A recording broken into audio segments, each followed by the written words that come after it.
sports fans. This is Robert with WTP Sports Dudes here live on this Saturday morning, ready to talk some another edition of what's happening in college football. I got my man FanDuel Zaya with me here this morning. How you feeling this morning, FanDuel?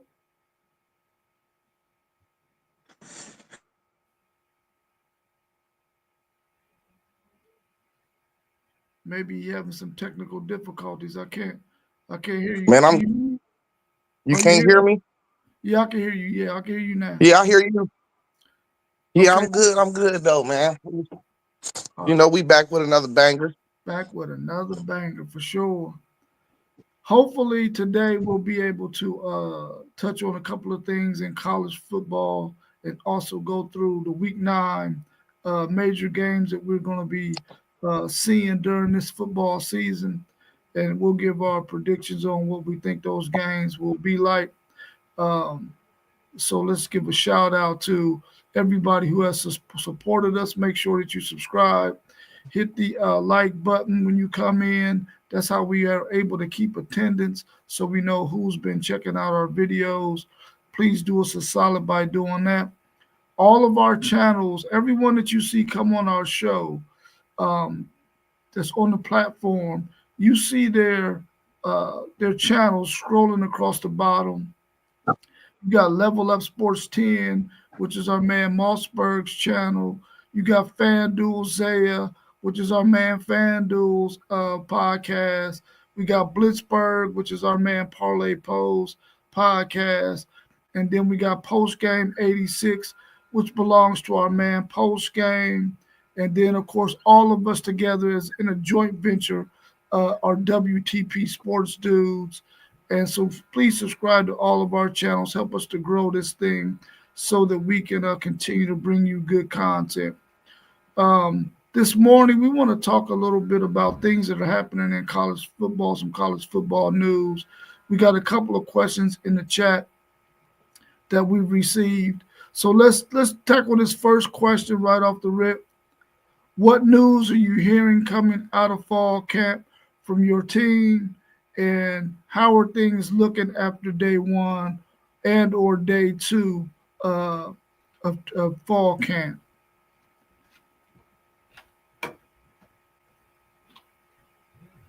I think FanDuel is having some technical difficulties. As for my Texas Longhorns, we had two practices so far.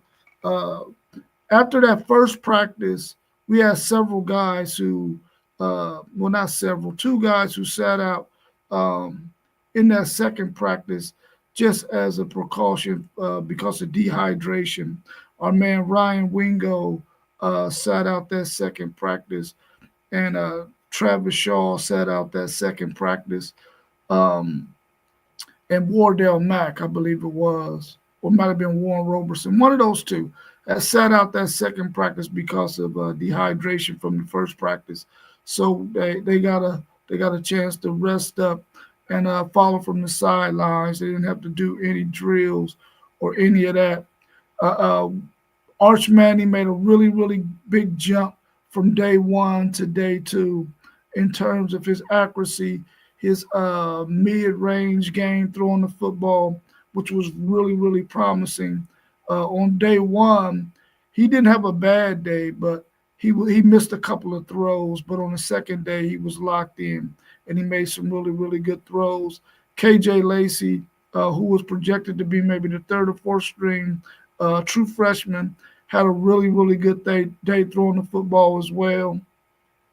The Jake Indries, the tight end that we got out of the portal, he had a really good catch in yesterday's practice, and well, the second day two practice that they had.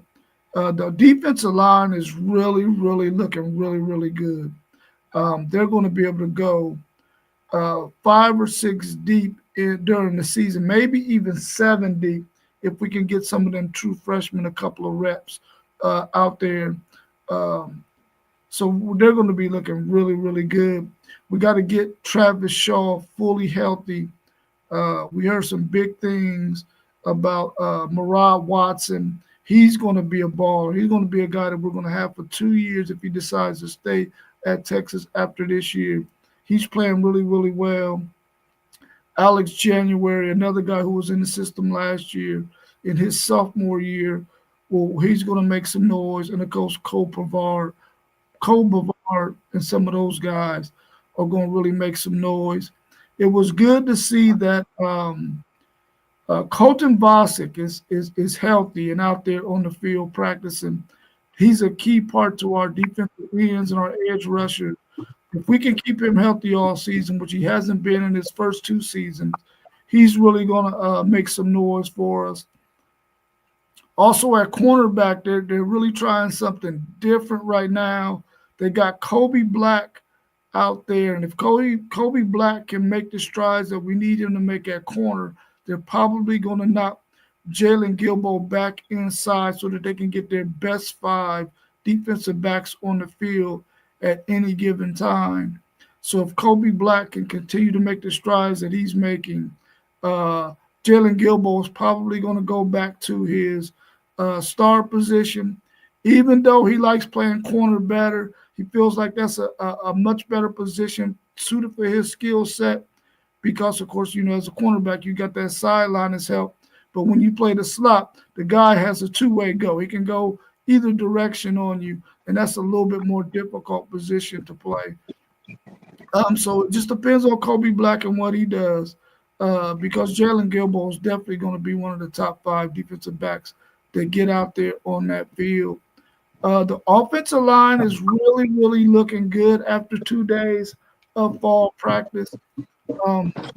We got some guys who sat out. DJ Campbell was another player who sat out because of hydration issues. He's the right guard.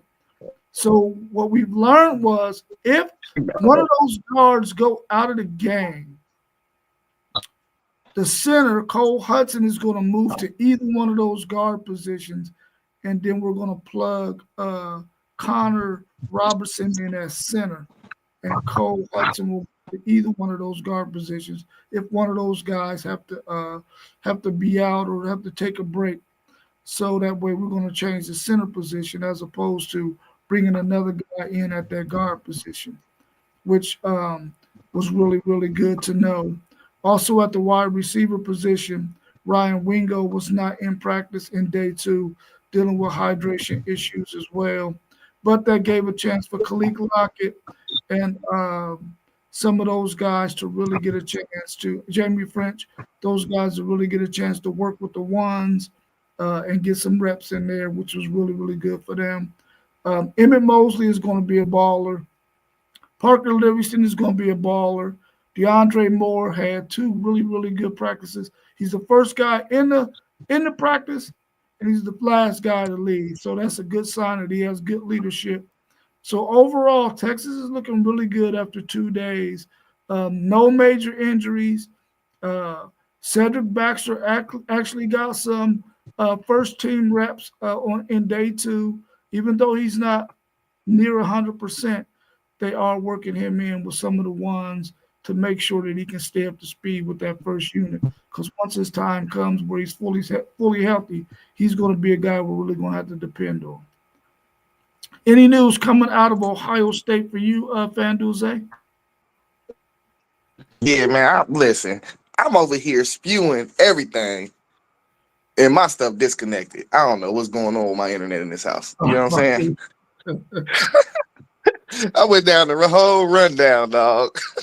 Right. But it's 2 things, man. The urgency in camp with having Texas week 1.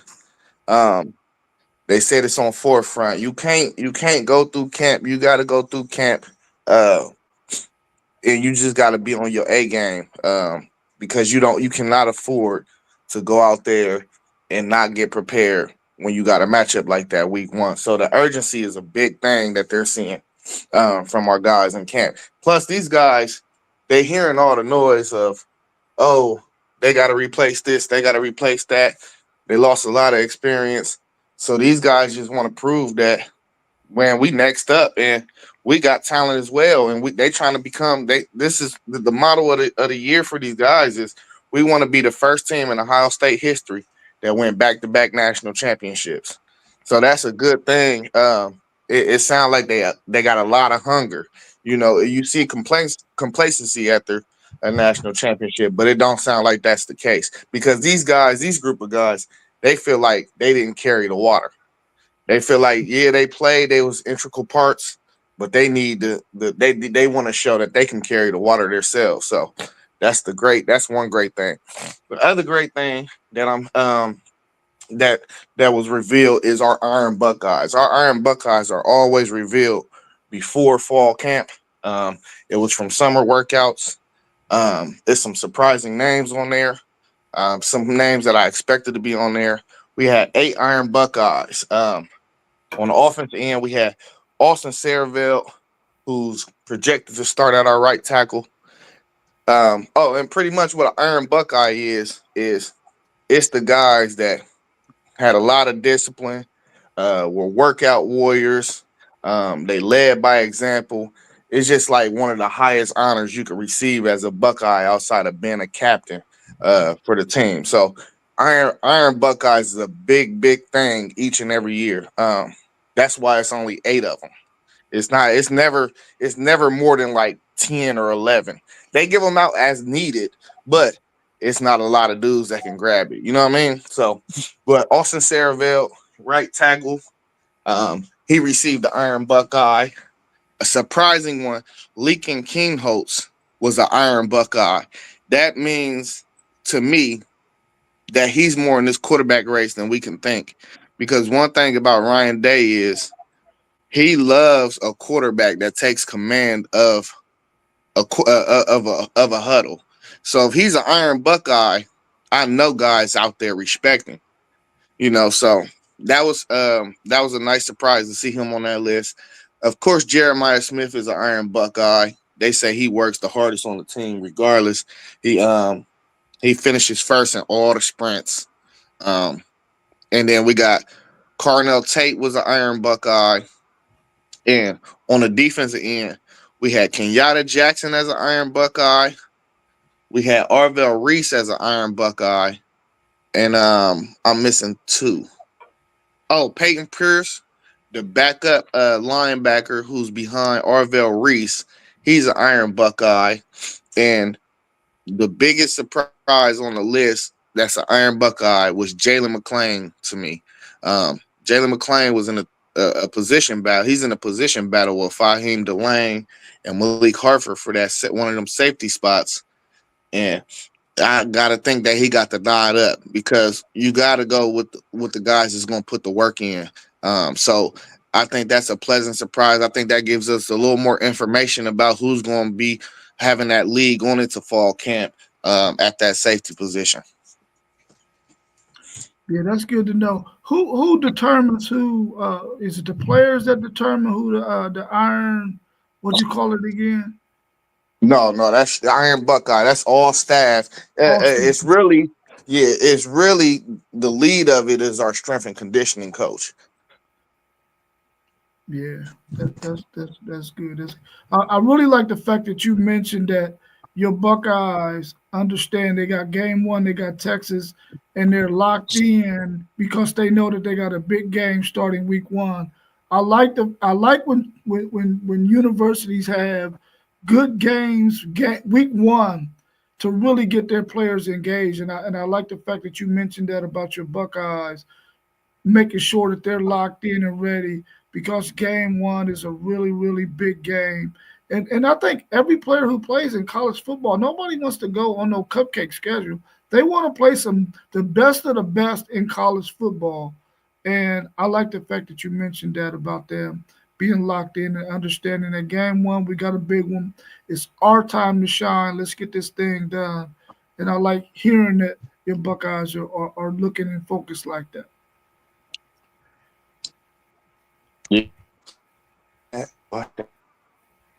If Prime has to miss a game or two, will Marshall Falk be the interim head coach or will it be somebody else? Um, I don't think it'll be Falk. just because this is his first year. It'd probably be somebody else that was on the staff last year, I would assume. Uh, but I mean, I don't put it past Prime. It just depends on who's the next best leader out there on that staff. Honestly, I think, because you need somebody that can hold the locker room. So it just I don't know. I couldn't see Falk being the interim coach just because, like I said, somebody else that's on that roster know them players. I think more well than Falk. Yeah, yeah. I agree with you on that. That's a good point. Even though he has, I think, a little bit of head coaching experience, I don't. He hasn't been in that system. He hasn't been there long enough to just appoint him. It will probably have to be somebody who's been there or somebody who's been with Prime maybe since he was at Jackson State, if there is such a guy on that staff. Um, but I like the fact that Marshall Falk is there. And I like the fact that a lot of the guys that he brought in who are former NFL players and got them out on that roster with him as coaches. I appreciate the fact that he understands that these guys are guys that I need around my players because they've done it before. And they can always shed some light on what it takes to get there.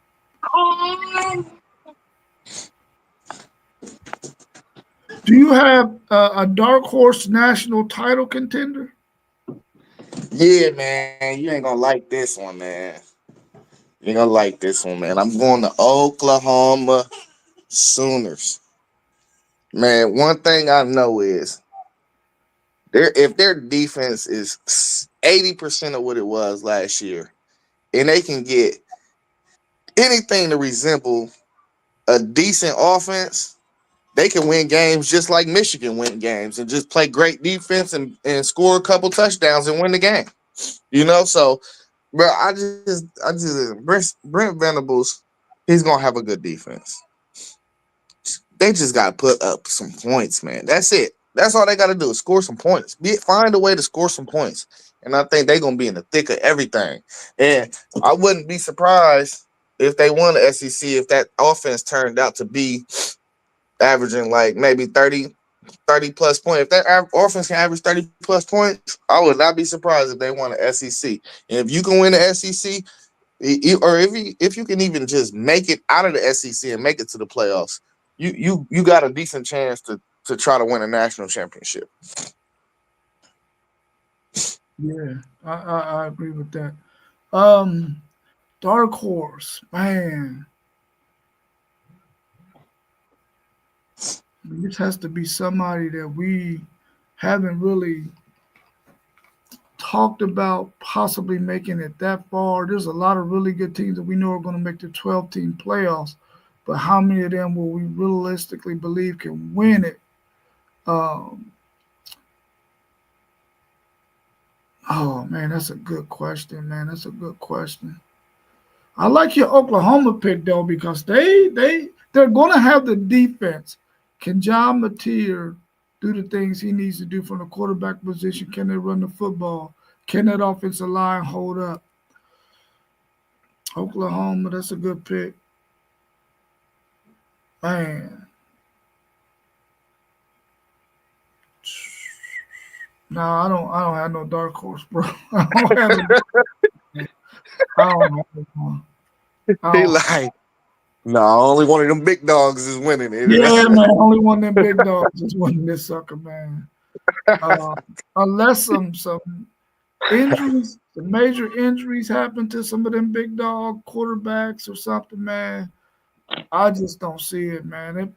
The big dogs are just so talented, man. They got so much depth that Yeah. it's hard for somebody to creep in there. But I really do like your Oklahoma pick because they can possibly do it, man.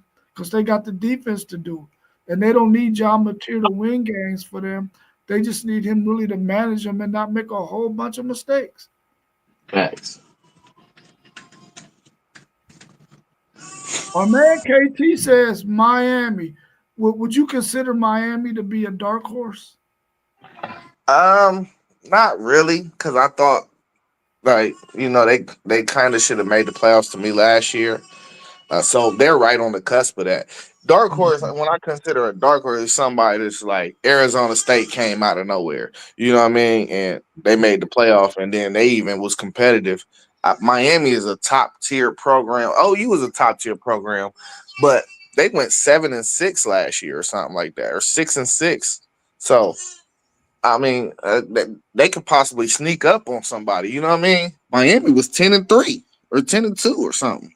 So I wouldn't really consider KT just being a homer. He just wanted the Miami to be up in the video. You know, I understand. Yeah, yeah. He said USC as well. What's your thoughts on USC? That's a good one. That's a Now good one. that's a good one. They could definitely be one of the dark horses because the way I see it is they played very well the last 6 games of the year. I don't think people really put eyeballs on how well they actually played. They just lost a lot of close games. Um, and one thing we understand is that Lincoln Riley, he know how to find a quarterback. So if they can catch that defense up, and I don't even think they need I mean, like technically, teams do not win without top 15 defenses. They don't win national championships. The only team to do it in recent memory is LSU with Joe Burrow. I think their defense was like 30th, but they had dudes on that defense. So, no, I mean, they got two great receivers that's probably going to be high draft picks. They got a quarterback. Yeah, that's a good one because I mean they got a lot of swing games on their schedule. Their schedule is pretty tough, but they got a lot of swing games to where you don't know if they're gonna win or lose. So if they can turn out to be 10-2, 9-3, and they can get in there, they got the talent to go up against everybody else in the country. Yeah, I like that pick at USC too. As far as Miami is concerned, even though we don't hear their name as a buzz to win the national title, we do believe they're one of the top two teams in the ACC. Whereas USC, we don't see them as a top two team in the Big Ten. So I like the USC choice uh, as a dark horse more than the Miami because I believe Miami could be right in the thick of things with those other teams, especially if they fix that defense. I think the offense is going to be able to score some points. If their defense has gotten considerably better, then for sure I think they could get in there. Um, but I like that USC pick for sure. And he's also thrown Texas A&M out there. KT, we don't want Texas A&M as no dark horse, bro. We want them to be bums. We want the at least as a Texas fan, I want them to no, I don't. I don't want them to be bums. I want them to be good until they play Texas and we make them look like they're bums. Yeah, I ain't got no faith in Texas. I ain't no making it to the playoff. Yeah. Now, if they play a 12 game schedule, all home games, all at night, then they got a good chance. Because that stadium is unbelievable. It Unbelievable. really, hey, they got the best entrance too. Like you ever see how they enter the stadium? I be getting hype low key. Bruh, I was hyped for them when they played Texas last year, man. That environment was crunk. I was cheering on Texas A&M's crowd and how they was geeked and how they was pumped. I just didn't want them to win the game, and I was like, man, if this crowd stay in it, they could definitely give Texas some problems because you couldn't hear a sound in that mug. Facts.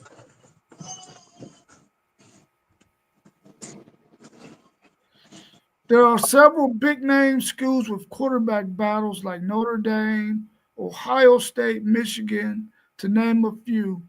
Who would you like to see win those battles? Um,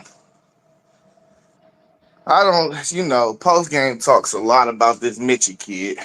You know, I yet to do some research on him, so I mean, I'm gonna stick with CJ Carr. Um, my Buckeyes, I just want the best man to win. Whoever gives our team the best chance. You know, it's things I like about saying. It's things I like about King Holtz. Um, King Holtz, I feel like he bring a little more swagger. Um, Julian, he brings a little more prestige, and and I mean they just talk highly about him. So I mean I really don't care who wins our quarterback battle. Honestly, I just wanna have the best man win. Now Michigan, I want Underwood on the field right now. I want him on the field right now. Like, nah, don't play around with it. Y'all paying him all that money. Put him on the field. Yeah, yeah, yeah. What about at Notre Dame? Yeah, I said CJ Carr. Oh, You CJ. know, they Okay. were talking a lot about this Mitchell kid. I'm not familiar with him, you know. I know CJ Carr by his name, you know what I'm saying? So uh I want to see I like the little glimpse I seen from him last year as well though, you know. But man, that was a damning statement that post game put in the group chat that CJ Carr threw 4 interceptions on day one at camp. That was Yeah, damning. yeah. But I mean, they say that defensive backfield is really, really good. So, but that is damning though. Still, regardless of how good they are, you never want to put the ball in harm's way, especially when you know you got good defensive backs guarding your wide receivers.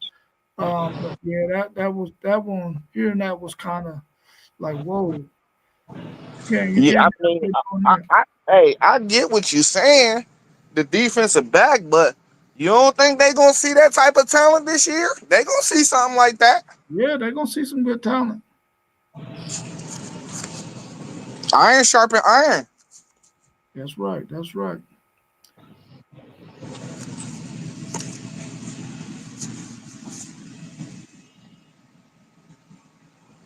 I definitely think Julian Sang should be the starter at Ohio State. I think um, if Keenholz was the man, he would have been able to do what he needed to do when he had his opportunity in that bowl game. Even though he was young, I think he's definitely a guy that they can use if they have to. If Keenholz was to have to miss a game or two, I think he would be a guy that could fit that role. But I think Julian Sang should be the man going forward. Um, Michigan, I mean, you might as well go ahead and put that young man out there, Underwood, and let him go ahead and take his lumps and go ahead and be your quarterback. And the transfer in, he could just be the guy that can come in there and help you in times of need. As far as Notre Dame, I'm not too familiar with either one of those guys. So whoever gives them the best chance to win, whoever makes them the most dynamic, whoever has the best legs should probably be the guy who starts quarterback at Notre Dame. Whether that's You Minchie know, or Carr. you mentioned that bowl game from King Holtz. He was a true freshman, man, but it really Yeah, did put a bad taste in my mouth. yeah.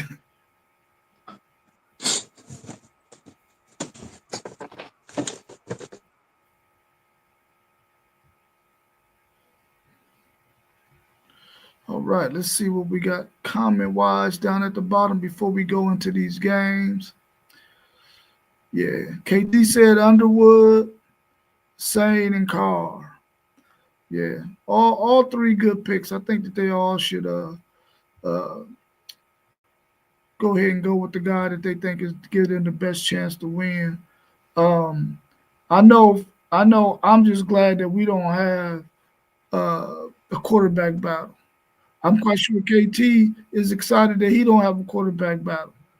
Because when you have a quarterback battle, man, it could sometimes it can mess up your locker room because guys are split on who's who. But I don't think they split at either one of them universities though. I think they all, as players, understand who they want to be the quarterback. Let's get into week 9 schedule. We got Boise State at Nevada. Well, Boise State be in a position at this point to where week 9 they're the front runner for that one spot for the group of 6 schools. How do you think this game goes? Can Nevada's do they still have a prominent running game? Is that what they feature offensively? What do you think this game is going to look like, Zay? And who you got? Boise State is the power of non or of power six or what is it called? The power six schools. Group of That there, six. Group of six. yeah, it's called power six, right? Group of six. Power Group four. of Group of six. six. Group of six. Yeah. Group of six. They're the headline of the group of six schools, man. So I think each and every year they'll probably be in a running every year just because guys that's on the major levels in the power four, I think if you are transferring and you think the level might be a little too high for you, I think that's the first place you look at. You know what I'm saying? Yeah. Like the first place. So uh I don't know what Nevada got. I do know they were terrible last year. Yeah. So I don't see nothing going on in that game. Um I think they lost like 10 games last year or something. So uh I doubt that Nevada is gonna have a good team this year. So I'm gonna say Boise State is gonna win this game in a landslide. Yeah, I think Boise State will mop the floor with them as well. Even though I think Nevada's fans want to have something to root for, and hopefully, they can be a good enough team on this night to where the crowd can get in and then they can make it a game. Even though I believe Boise State going to stump a mud hole in them, I will still want to see a good game and see Boise State giving some competitive competition down the stretch in preparation for um, the college football playoffs if they are the team that's leading at that point. What's your thoughts on Wisconsin and Oregon? Can Oregon play much better than they played last year when they played Wisconsin? Of course, Wisconsin was at home last year. This year it will be in Oregon. What do you think about this game? Nah, this will be a scraping. It'll be a scraping. There ain't too much more to say about it.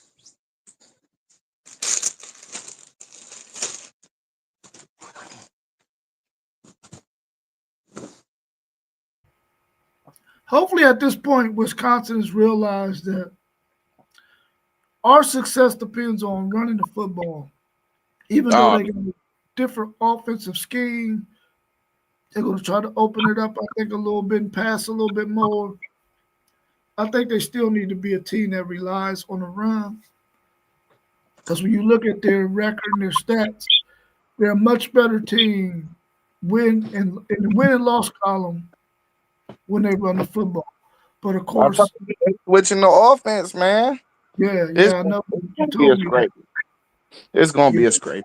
Man. it's gonna be a It ain't no scrape. other way. Yeah, it's gonna be a scraping. So you telling me don't tell the fans to even think about trying to wish that Wisconsin could do nothing here. They just gonna get scraped. Yeah, they just gonna get scraped. All right, fans, y'all heard it. They just gonna get scraped. We ain't gonna talk about Wisconsin no more. They get some bums. Oh, nah, they gonna. You saying every week? Nah, this week. This week. Oh, not this week. No, I think they gonna scare a couple folks this year though. Mhm. But it's gonna be in Camp Randall. Yeah, yeah. So what's your, I heard that Houston is going to be a much better team than what they were last year. Can they go into Arizona State and at least play a really good game for 3 quarters or more? Because they don't have Scatterboo over there. I don't know what their defense should be really good because I think they got almost everybody returning on their defense. Can Houston go in there and do something against that Arizona State team? Nah, man, that's gonna be a scraping too. This is actually like we done got to probably our worst week start off so far. These first four, this ain't a good lineup of games right here. Hey, out of all every week though, we've been having great matchups after great matchups after. This is probably the worst week we got in college football this year. I don't know. I got to hear the later games though. I don't know. I ain't look at the lineup. Well, out of the first 9 weeks, this has been the worst. Yeah, that's what I'm saying.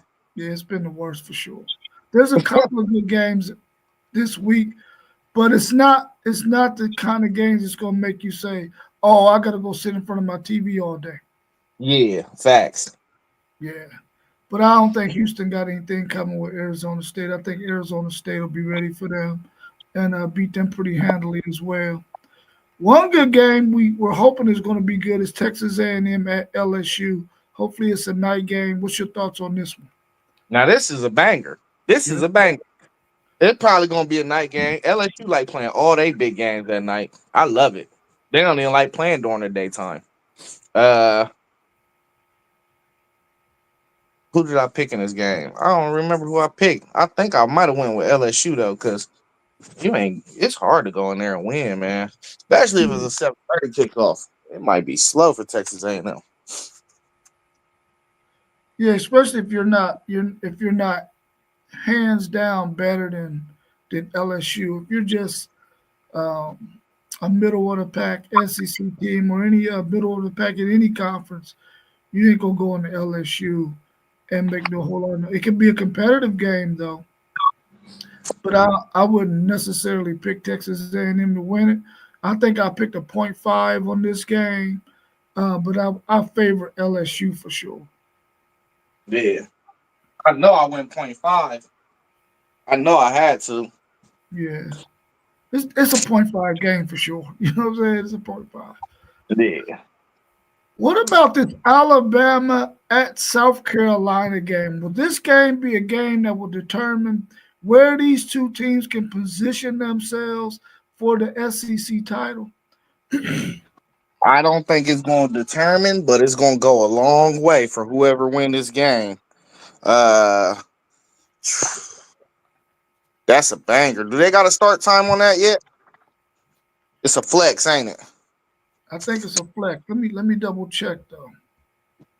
I think it is a flex though. I don't think South Carolina like playing all them night games like everybody else though. Uh-huh. Let me see if they put a time on this sucker yet. But the North Sellers can definitely do his thing. He can. I think he can do something in this game. But I'm really excited though to see this dude Ty Simpson full time though, man. He gonna determine how I really feel about Bama once I see what he really is, man. Because I've been hearing really good things about this guy. So we're gonna see what he is, man. I feel like he gonna fit the Boers offense better though than Milrow did. So just on that alone, man, I'm probably gonna lean Alabama in this game. Uh, at South Carolina, because I think it's a three-horse race in the SEC for real. It's y'all, it's Georgia, and it's Bama.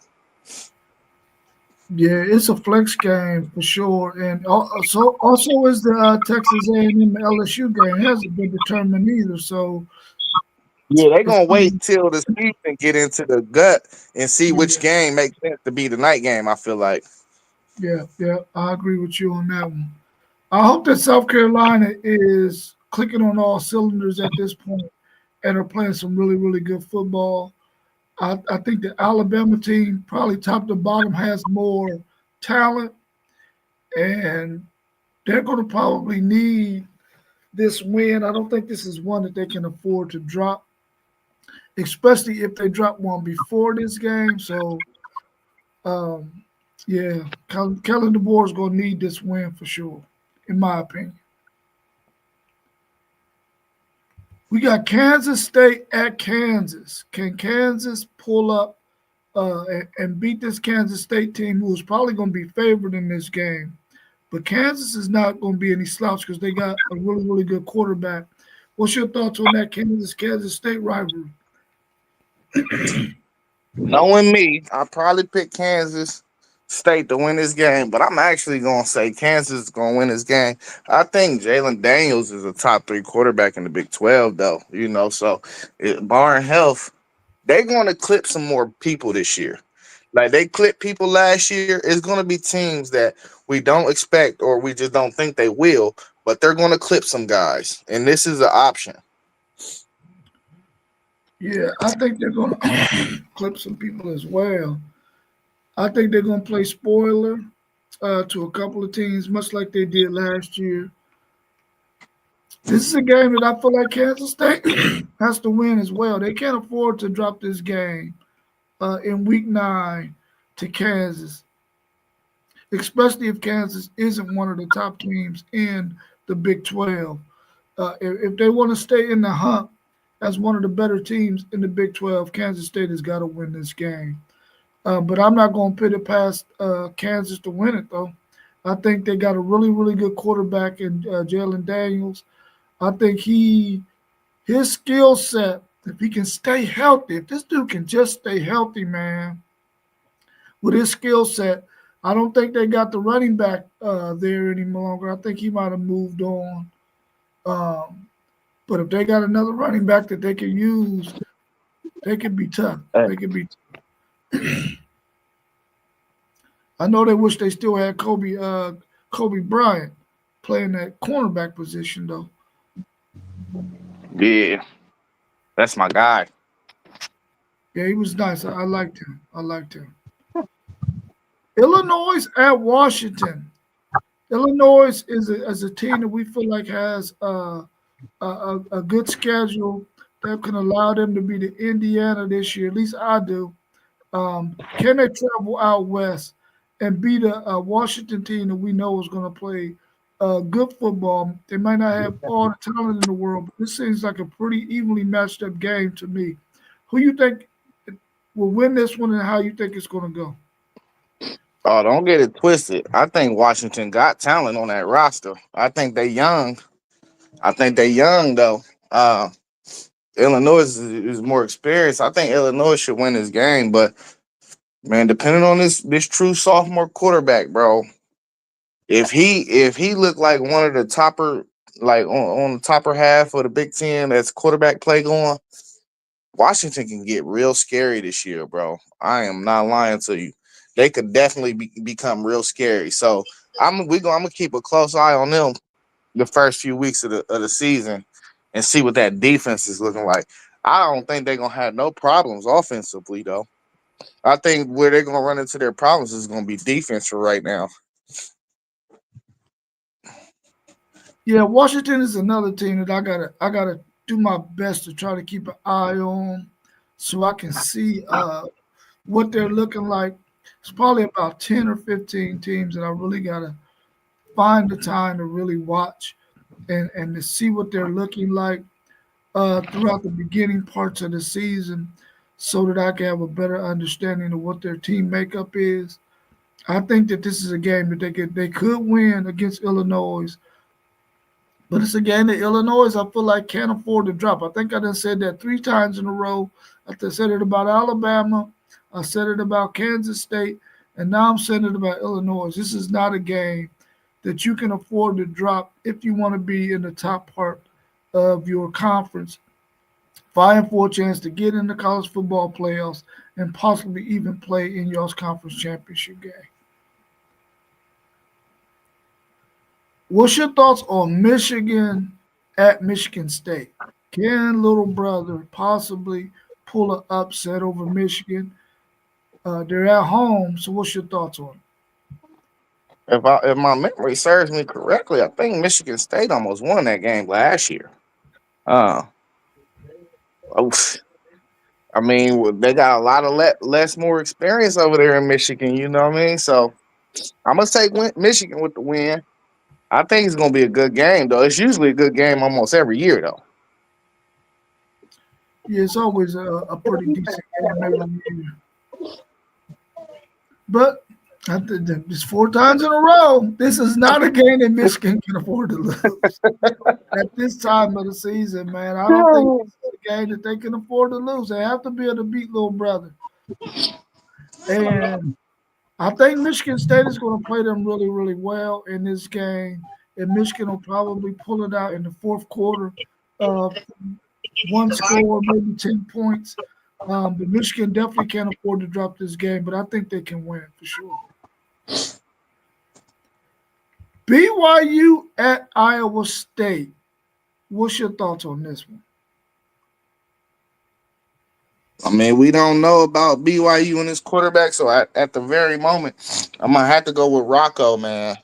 Um, I just don't know what BYU is gonna roll out, and they're not playing at home, so they can get got. Yeah, I agree with you on that too. I think BYU on the road against Rocco, an experienced Rocco. Now, this is not no. This is his first time rolling out there. This is a 3-year starter in a system that we know he is already mastered. I think this is going to be a hard game for BYU to go on the road and win. I got Iowa State winning this game, and I think Rocco plays lights out. Next, we got Colorado at Utah. We know Utah is a very, very tough place to go and play. Colorado will be traveling to them. I don't think they got a time on this game, but I'm quite sure it's got to be 3:30 or later. It definitely won't be a noontime game.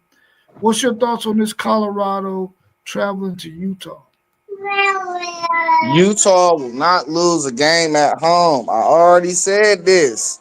I've already said this. They're not gonna lose to nobody at home. Nobody's going into Utah when they got a good football team and beating them. It's almost. I ain't gonna say it's 100%, but it's damn near almost stamped. I'm trying to tell people and watch. We're gonna come back in November. Everybody gonna be looking at Zay like Zay said it. Yeah, it is a very, very difficult place to play, especially when Cal Whittingham has his players playing really hard. They got a quarterback in place.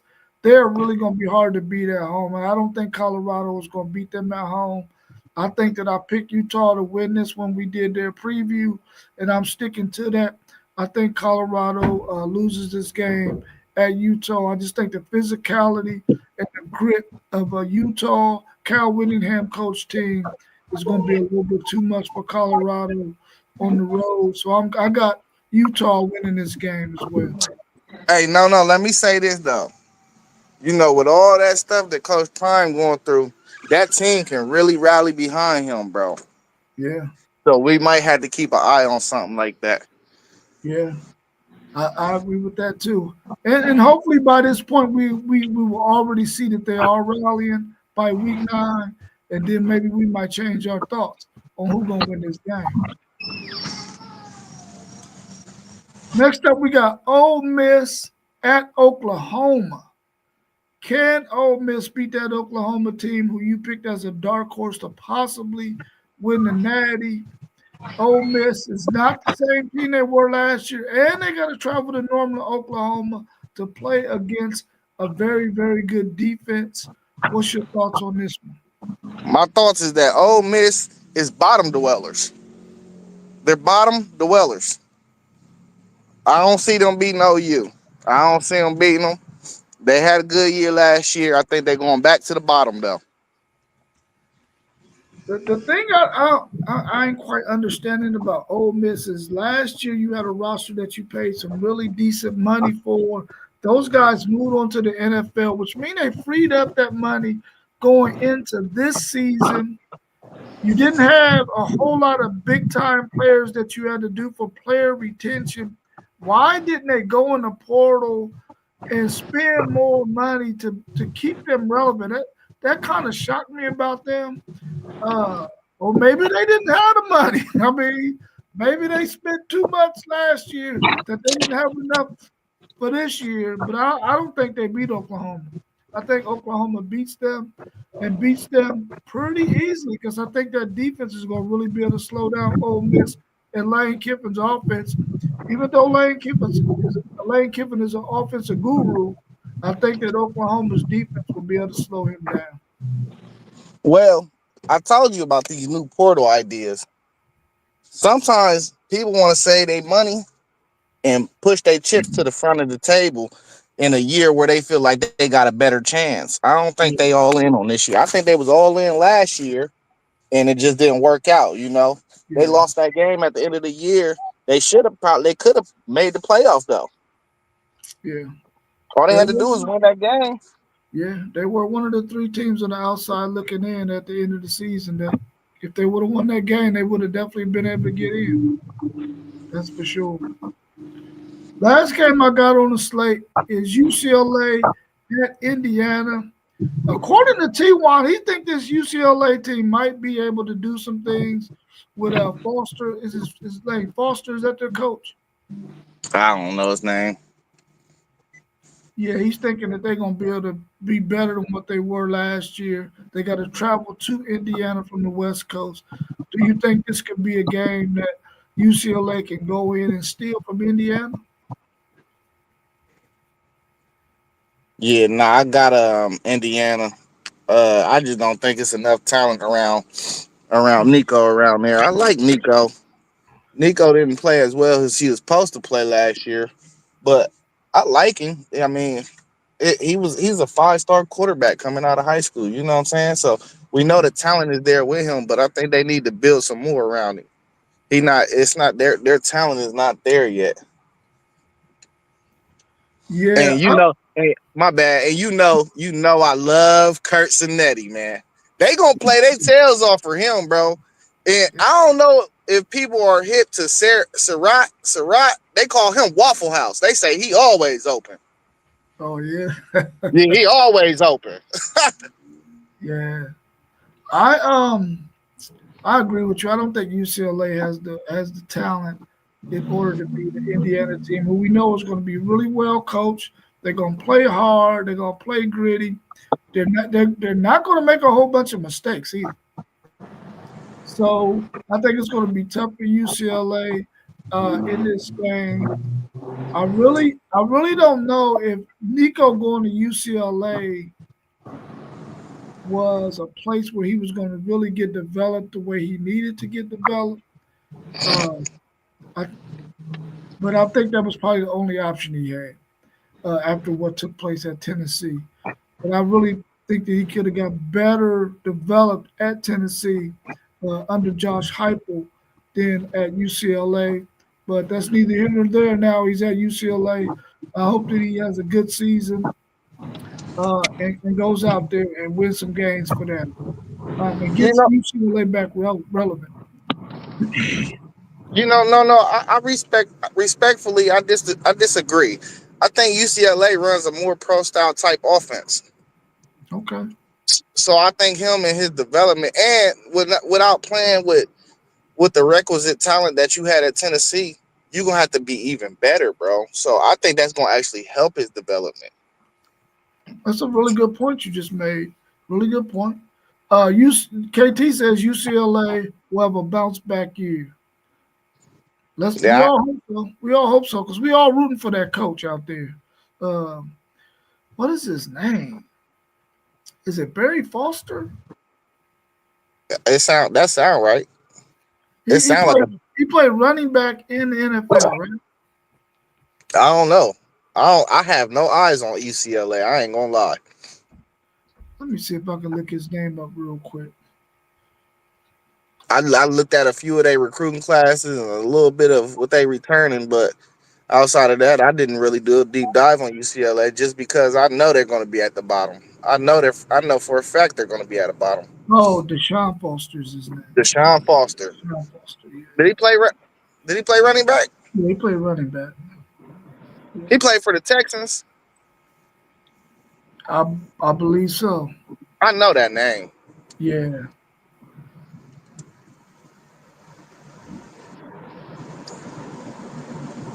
Hey, Texas don't play this week. Who y'all play? Y'all got to bye this week. Man, you don't even want me to tell you who we played, man. Who we Oh, that's played? Ole Miss. No, Mississippi State, yeah. Oh man, that's what I meant. Yeah, Mississippi State, yeah. So I Hey, they gonna come. wasn't. They gonna come out there and give y'all a fight, man. You know, the thing I am interested in that game is because several Texas players transferred to Mississippi State. So I want to get a look at them because these were guys that I thought should have stayed at Texas that would have been able to play this year.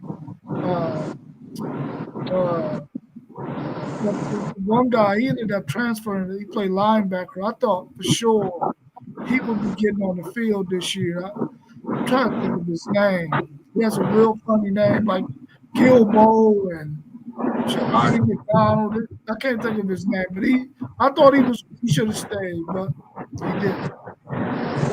Who do are we off? We got a bye week. I think y'all got a bye week. Yeah, I didn't see y'all on there. That's cool. Yeah, I didn't see y'all on there. Of course, we got a bye week. The week where it ain't a good lineup of football games because I told you I got to work all the Ohio State games that's at home. I didn't know that. I thought I could choose and do a pick of the litter, but they're mandatory. They said it's a way I can get out of them though, so I'm a definitely finesse my way out of them. Hey, week one, I'll be like, hey man, I got a doctor appointment, bro. All right. I I gotta go to the doctors.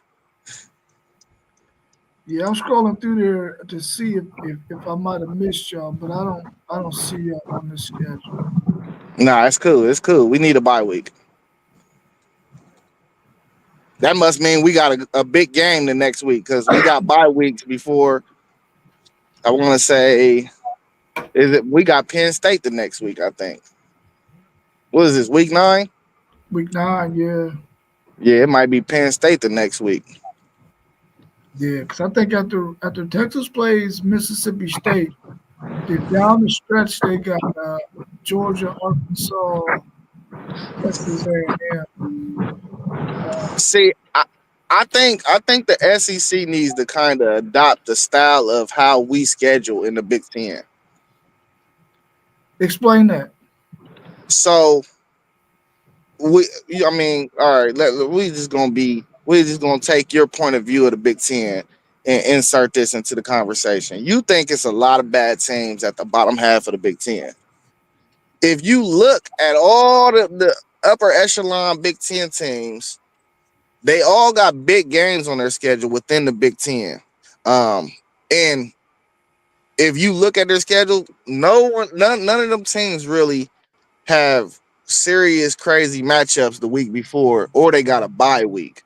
So it's like, it's best versus best, and they're giving both teams the same opportunity to prepare for these games. Just so it ain't no excuses for what the outcome is.